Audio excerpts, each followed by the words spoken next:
नमस्ते दोस्तों। बाल विकास के इस चैप्टर के हम पार्ट सेकंड के वीडियो को शुरू कर रहे हैं, जिसमें हम पार्ट सेकंड के अंतर्गत बात करेंगे बुद्धि के मापन की, मेज़रमेंट ऑफ इंटेलिजेंस की। हमने बुद्धि की संकल्पना आदि के बारे में बात करी थी, बुद्धि के प्रकार के बारे में बात करी थी, बुद्धि की विशेषताओं के बारे में बात करी थी, बेनेस्टन के बारे में बात करी थी। उसके बाद हमने गैरिट के अनुसार बुद्धि के प्रकार देखे थे, मूर्त बुद्धि, अमूर्त बुद्धि, सामाजिक बुद्धि। फिर थार्नडाइक के अनुसार हमने मूर्त, अमूर्त बुद्धि और सामाजिक बुद्धि आदि के बारे में बात करी थी। अब हम बात करेंगे बुद्धि के मापन की कि बुद्धि का मापन क्या है, बुद्धि का मापन किस तरीके से कर सकते हैं।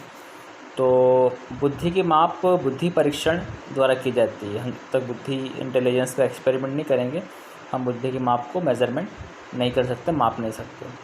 सबसे पहला बुद्धि परीक्षण बिने और साइमन ने मिलकर 1905 में किया था। सबसे पहली बार जो परीक्षण हुआ था 1905 में हुआ था। यह बुद्धि परीक्षण आने वाले वर्षों में मनोवैज्ञानिकों के बीच काफ़ी लोकप्रिय हुआ, मतलब इसे बहुत प्रसिद्धि मिली। फलस्वरूप इसका कई बार संशोधन भी किया गया। मतलब इसी बिने और साइमन के जो बुद्धि परीक्षण थे, इसमें कई बार मॉडिफिकेशन किया गया, संशोधन किया गया। इस परीक्षण का सबसे महत्वपूर्ण संशोधन जो किया था वो टर्मेन ने किया था द्वारा 1916 में स्टैनफोर्ड जो विश्वविद्यालय है, यूनिवर्सिटी है, उसमें किया गया। इस संशोधन में पहली बार बुद्धि लब्धि, मतलब IQ इंटेलिजेंस क्वेश्चन बोलते हैं, बुद्धि लब्धि के संप्रत्यय का बुद्धि मापने के सूचक के रूप में प्रयोग किया गया। मतलब पहली बार बुद्धि की जितनी भी संकल्पनाएं होती है उसको मापने संबंधित काम किया गया। और इसके लिए अनेक मनोविज्ञानी जैसे वेशलर, अर्थर, कैटेल, रेवेन, गुडनाइफ आदि मनोवैज्ञानिकों ने भी बुद्धि परीक्षण बनाकर बुद्धि मापन के क्षेत्र में अपना योगदान दिया है। इनमें से डॉक्टर एस जलोटा और डॉक्टर मोहन चंद्र जोशी और डॉक्टर एस सिंह आदि प्रमुख मनोवैज्ञानिक जिन्होंने भारत के लिए मनोबुद्धि परीक्षण के क्षेत्र में कई सफलता प्राप्त की है। इस तरह से स्पष्ट है कि बुद्धि का मापन जो है भिन्न भिन्न बुद्धि परीक्षणों द्वारा किया जाता है। इसमें कुछ बुद्धि परीक्षण ऐसे भी हैं जो शाब्दिक है, मतलब बात हो सकता था जिनके एकांशों, निर्देश आदि में लिखित भाषा का प्रयोग किया गया है। और तो कुछ ऐसे भी जिनके एकांशों, निर्देश वचन एकांशों में लिखित भाषा का प्रयोग नहीं किया गया। मतलब कुछ बुद्धि परीक्षण ऐसे भी हैं जिनको लिखित भाषा में प्रस्तुत किया गया है और कुछ ऐसे भी जिनको लिखित भाषा में प्रयोग नहीं किया गया, उपयोग नहीं किया गया। कुछ व्यक्तियों को दी गई वस्तुओं का परिचालन करके डिजाइन बनाते हैं, व्यक्ति की बुद्धि की जांच की जाती है डिजाइनों के आधार पर। कुछ प्रमुख बुद्धि परीक्षण का प्रयोग बुद्धि मापन में अधिकतर किया जाता है। जैसे हम कुछ बुद्धि परीक्षणों की बात करें, जिसमें सबसे पहले हम बात करेंगे बिने साइमन का जो बुद्धि परीक्षण होती है, जिसको 1905 में सबसे पहले प्रस्तुत किया गया था। तो क्या है बिने साइमन बुद्धि परीक्षण, हम उसकी बात करते हैं। तो व्यक्तिगत बुद्धि परीक्षण के सफल प्रयास जो किए थे वो अल्फ्रेड बिने को है। वो पेरिस विश्वविद्यालय में मनोवैज्ञानिक के प्रोफेसर थे। 1890 के लगभग उस नगर के प्राथमिक विद्यालयों के प्रबंधकों ने उससे ऐसे बालकों को पता लगाने में सहायता मांगी जो मंदबुद्धि थे। मतलब जो अल्फ्रेड बिने थे, उनसे ऐसे विद्यार्थियों के बारे में पता लगाने के लिए बोला गया जो कि मंदबुद्धि थे, ताकि उनको शिक्षा प्राप्त करने के लिए विशिष्ट विद्यालयों में, स्पेसिफिक स्कूल्स में भेजा जा सके। बिने ने इस कार्य में अपने सहयोगी मनोवैज्ञानिक थियोडर साइमन से सहायता ली। मतलब कार्य बिने को सौंपा गया था, लेकिन उसके ही साथी प्रोफेसर थे जो मनोवैज्ञानिक से स्पेशलिस्ट थे, थियोडर साइमन, उनकी मदद ली। तो दोनों वैज्ञानिकों ने अनेक परीक्षाओं के बाद 1905 में अपनी परीक्षा विधि प्रकाशित किया, जिसे बिने साइमन बुद्धि मानक्रम कहा गया। तो उन्होंने इसको 1908 में फिर और 1911 में परिवर्तित, संशोधन करके पूर्ण ज्ञान का प्रयास किया। तो बिने साइमन की बुद्धि परीक्षा विधि 3 से 15 वर्ष तक के बालकों के लिए थी। मतलब 3 साल से 15 वर्ष तक के बालकों के लिए थी, जो 3 से 15 वर्ष के बालकों के लिए थी।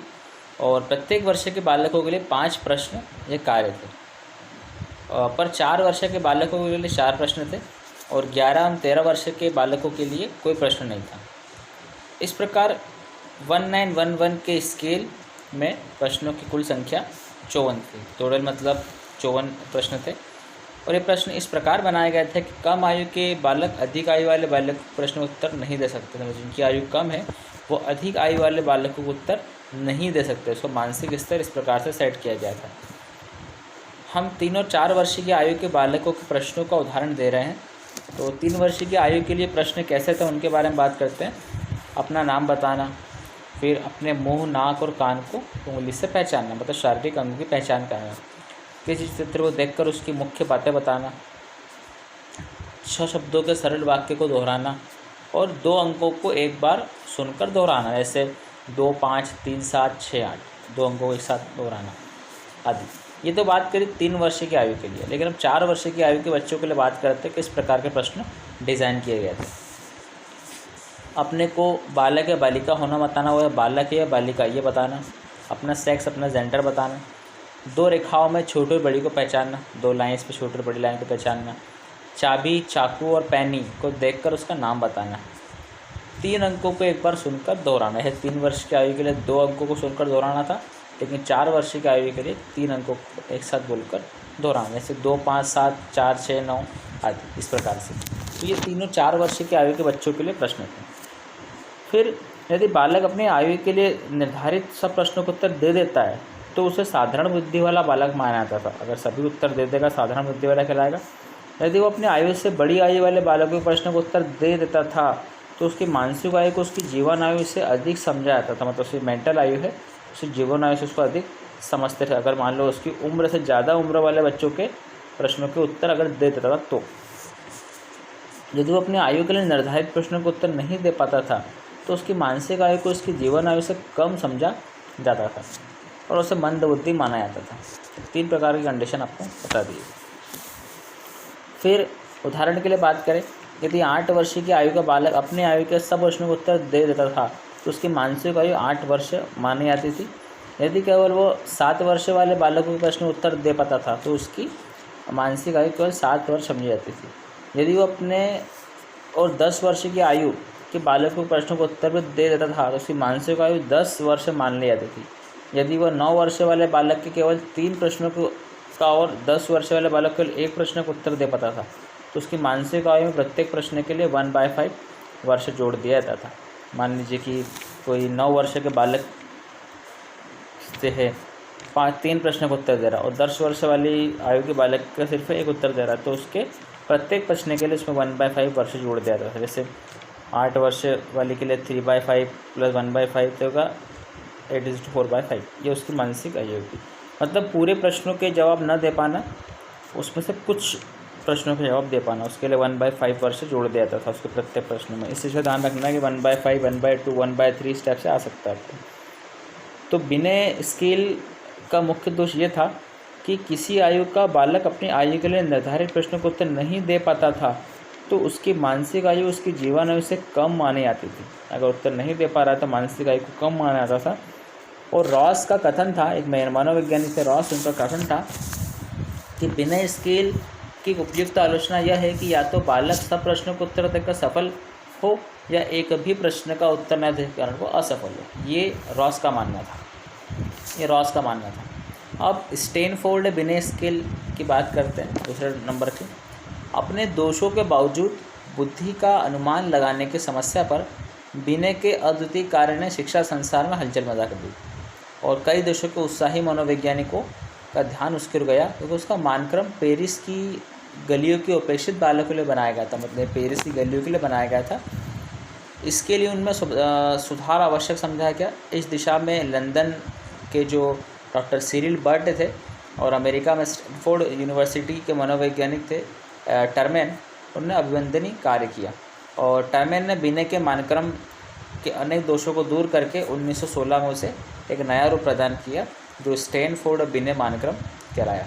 मतलब अब नाम उसका हो गया, पहले बिने साइमन था लेकिन बिने के कुछ दोषों को दूर करके टर्मेन ने उसको नाम दे दिया स्टैनफोर्ड बिने मानक्रम। उसने 1937 में और 1960 में अपने सहयोगी मॉड ए मेरिल की सहायता से पूर्णतः निर्दोष बना दें, मतलब उसमें एक भी दोष नहीं ढूंढ सकते, उसको इस प्रकार से बना दें। लेकिन उसमें हेल्प मिली मॉल्ड एंड मेरिल की। यह स्केल 2 से लेकर 14 वर्ष के बालकों के लिए, पहला जो बेने साइमन था वो 3 से लेकर 15 वर्ष के बालकों के लिए था, लेकिन ये 2 से लेकर 14 वर्ष के बालकों के लिए है। अब इसमें कुल 90 प्रश्न वाले थे, लेकिन उसमें केवल 5-5 प्रश्न थे हर आयु में। तो इस प्रकार है, 3 वर्ष से 10 वर्ष के बालकों के लिए 6, 12 वर्ष के बालकों के लिए 8 और 14 वर्ष के बालकों के लिए 6, सामान्य वयस्कों के लिए 6, श्रेष्ठ वयस्कों के लिए 6 और अन्य प्रश्नावलियाँ 16। 11 से 13 वर्ष के बालकों के लिए कोई प्रश्न नहीं था, जैसा कि हमने बेने साइमन में देखा था। इन 90 प्रश्न वाले में बेने के प्रश्न वाले से केवल 19 प्रश्न लिए थे, मतलब बेने ने जो प्रश्न वाले बने थे उसमें 19 प्रश्न लिए थे और 3 वर्ष की आयु के बालकों के लिए निम्नांकित प्रश्न थे। आपको ध्यान रखना है कि इस आयु के लिए कितना प्रश्न थे और किस आयु के लिए कोई प्रश्न नहीं था, ये इंपॉर्टेंट फैक्टर है। तो 3 वर्ष की आयु के लिए बात करते हैं। अपने परिवार का नाम बताना, अपने को बालक या बालिका लिंग ज्ञान होना, 6-7 अक्षरों के वाक्य को दोहराना, अपने मुंह, नाक, आँखों आदि को उंगली से बताना, मतलब ऑर्गन्स की अंगों की पहचान करना, चाकू, चाबी, पेन आदि को देखकर उसका नाम बताना और किसी चित्र को देखकर उसकी मुख्य बातें बताना, जो कि बहुत सारी मिलती जुलती बातें बेने साइमन के बुद्धि परीक्षण से थी, जो कि 1905 में दिया गया था। 2 से 5 वर्ष तक प्रत्येक 6 माह के बाद परीक्षा ली जाती थी, मतलब हर 6 माह के अंतराल में परीक्षा ली जाती थी, अर्थात 2, 2.5, 3 वर्ष। 5 वर्ष के बाद वर्ष में केवल एक परीक्षा ली जाती थी, मतलब 2 से लेकर 5 वर्ष में प्रत्येक 6 माह में परीक्षा लेते थे और 5 वर्ष के बाद साल में सिर्फ एक बार परीक्षा ली जाती थी। प्रत्येक आयु के बालकों की प्रश्नावली के 2 भाग थे। प्रश्नावली को 2 भाग में बांटा जाता है, एल और एम। प्रत्येक भाग में 6 कार्य और प्रश्न है, तो 6 कार्य है या 6 प्रश्न है। 2 से 5 वर्ष तक के बालकों को इस प्रकार से करने पड़ते हैं। 2 वर्षों के लिए बालकों के लिए एल भाग के 6 प्रश्न, 2.5 वर्ष के बालकों के लिए एम भाग के 6 प्रश्न, 3 वर्ष के बालकों के लिए एल भाग के 6 प्रश्न, 3.5 वर्ष के बालकों के लिए एम भाग के 6 प्रश्न और परीक्षाएं इसी क्रम में 5 वर्ष की आयु तक होती थी। हर 6 माह में एल एम इस टाइप से प्रश्न दिए जाते थे, वो भी 6। उसके बाद बालकों को एल और एम दोनों भागों के प्रश्न एक साथ करना पड़ते थे। 2 से लेकर 5 वर्ष तक या तो एल भाग के या तो एम भाग के 6 प्रश्न, लेकिन 5 वर्ष के बाद एल और एम दोनों भागों के प्रश्न एक साथ करना पड़ते थे। विभिन्न आयु के बालकों के लिए प्रत्येक प्रश्न के लिए मानसिक आयु निश्चित है।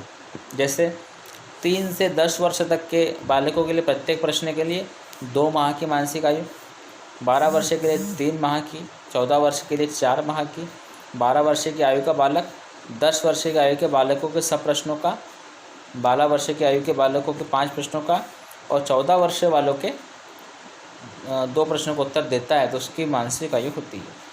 मतलब 10 वर्ष, 15 वर्ष, 8 माह बराबर 11 वर्ष और 11 माह। इस प्रकार से उसको रीअरेंज करा है, जो कि आपको समझना बहुत ज़रूरी है कि किस प्रकार से कितने माह के लिए, कितने वर्ष की उम्र के लिए जिसकी मानसिक आयु रहेगी, क्या रहेगी। ठीक है। इसके बाद हम बात करेंगे पोर्टियस भूल भुलैया टेस्ट, मतलब पोर्टियस मैथ्स टेस्ट, भूल भुलैया टेस्ट।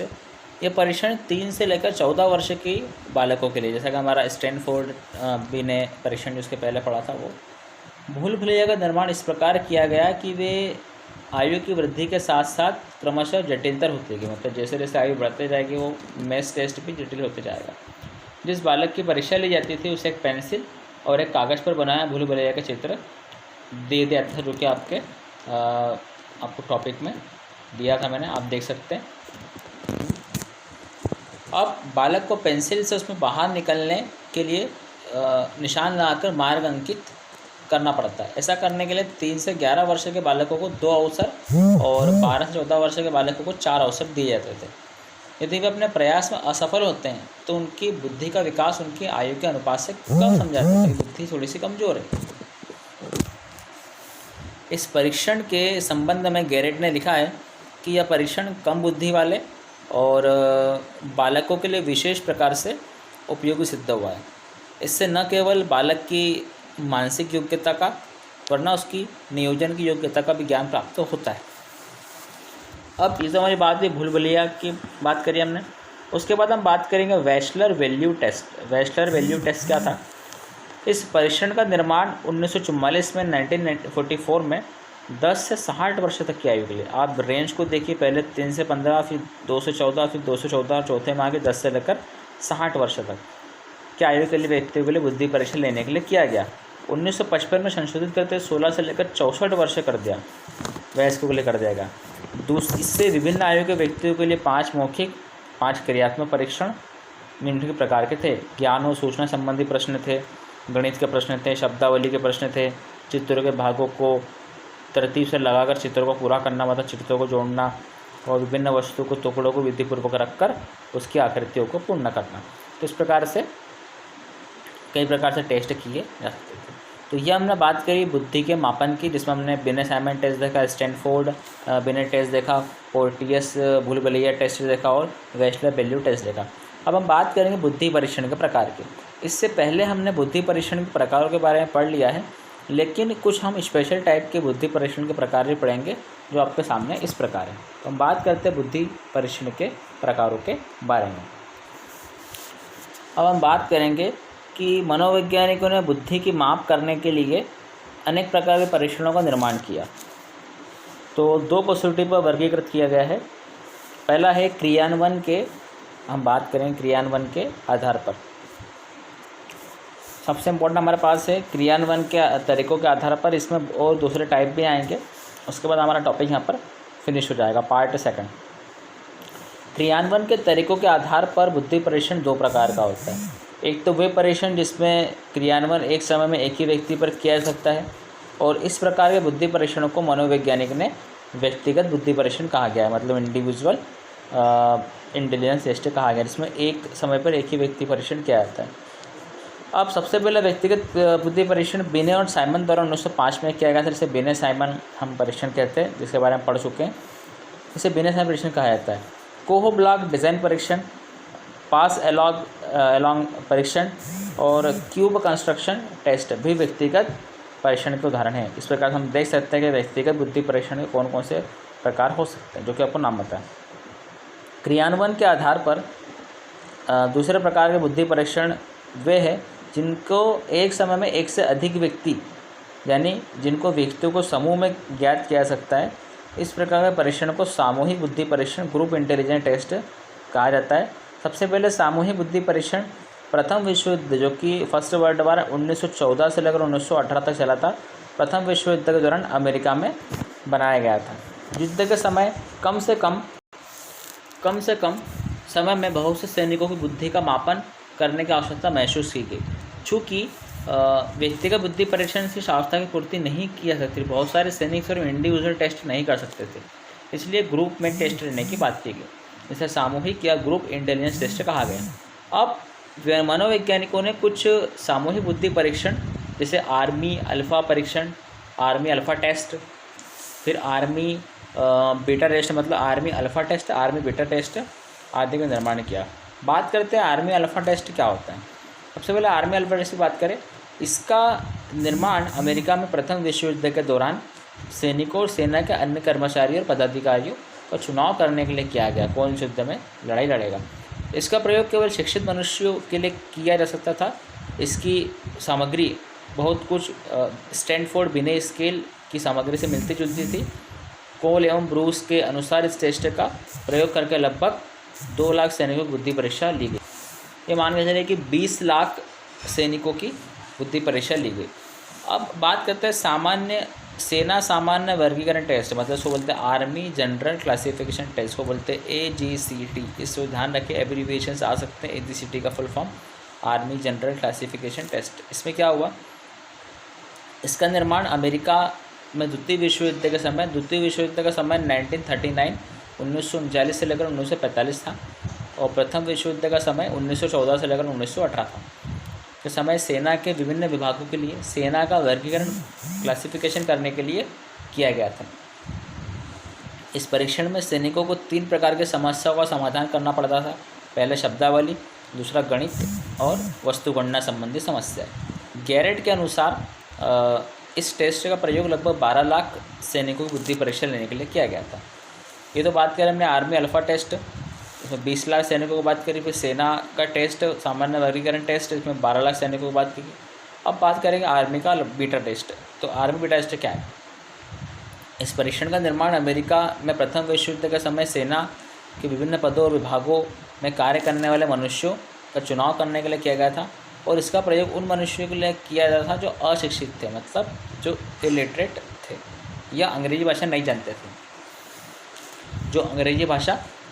थे, वस्तुओं की गणना, अंकित चित्रों में विभिन्न वस्तुओं में एक दूसरे से संबंध बताना, चित्रों को उन वस्तुओं पर चिन्ह लगाना और जिनका इससे एक प्रकार संबंध नहीं है आदि समस्या इस परीक्षण में रखी गई। इसका मतलब ये है कि प्रथम विश्व युद्ध जो कि 1914 से लेकर 1918 के बीच में हुआ, उसमें उसके लिए आर्मी अल्फ़ा टेस्ट और आर्मी बीटा टेस्ट यूज़ किया गया। मतलब आर्मी अल्फ़ा टेस्ट में सिर्फ पढ़े लिखों के लिए, और आर्मी बीटा टेस्ट मतलब जो इलिटरेट, जो अशिक्षित है, चाहे जो इंग्लिश का ज्ञान नहीं रखते, ये उनके लिए था। उसी प्रकार द्वितीय विश्व युद्ध जो हुआ उसके लिए पहला टेस्ट जो था सेना सामान्य वर्गीकरण टेस्ट, मतलब आर्मी जनरल क्लासिफिकेशन टेस्ट। अब इसके बाद बात करेंगे शिकागो क्रियात्मक टेस्ट। यह टेस्ट 6 वर्ष की आयु के बालकों से लेकर वयस्क तक के लिए है। वर्ष 13 वर्ष की आयु के बालकों की बुद्धि परीक्षा लेने के लिए विशेष रूप से उपयोगी सिद्ध हुआ था। इसमें निम्नांकित प्रकार की क्रिया हैं। कौन कौन सी क्रिया उनकी बात करते हैं? विभिन्न प्रकार की आकृतियों में समानता असमानता की बातें बताना, चित्रों के टुकड़ों को व्यवस्थित करके उसे पूर्ण करना, लकड़ी के टुकड़ों की सहायता से गणना करना, कैलकुलेशन करना, और अनेक प्रकार की वस्तुओं में से समान वस्तुओं को छांटकर अलग अलग वर्गों में रखना। मतलब बहुत सारी वस्तुओं का ढेर है, उसमें से एक प्रकार के सेम टाइप की वस्तुओं को अलग अलग करना, पहले उसको सिलेक्ट करना, छांटना और उसको अलग कर देना। तो इस प्रकार से हमने बात करी बुद्धि के मापन की। बुद्धि के मापन में बहुत सारी जो हमने परीक्षण देखे और स्पेशल टाइप की बुद्धि के प्रकार के बारे में बात करी, जो कि प्रथम और द्वितीय विश्व युद्ध से संबंधित था। इस प्रकार से हमारा इस वीडियो का सेकंड पार्ट अभी ख़त्म होता है। अब आपको थर्ड पार्ट मतलब लास्ट पार्ट का कंटेंट मिल जाएगा और उसी का उसका वीडियो भी मिल जाएगा। उसके बाद आपको यह जो कंटेंट आपने लिखा है इसको मुझे व्हाट्सएप करना है, जो आपने ग्रुप बनाया है। उसके बाद आपका इसका 160 नंबर का टेस्ट होगा, जो कि कंटेंट को चेक करवाने के बाद ही आपको टेस्ट लिया जाएगा। तब तक के लिए धन्यवाद।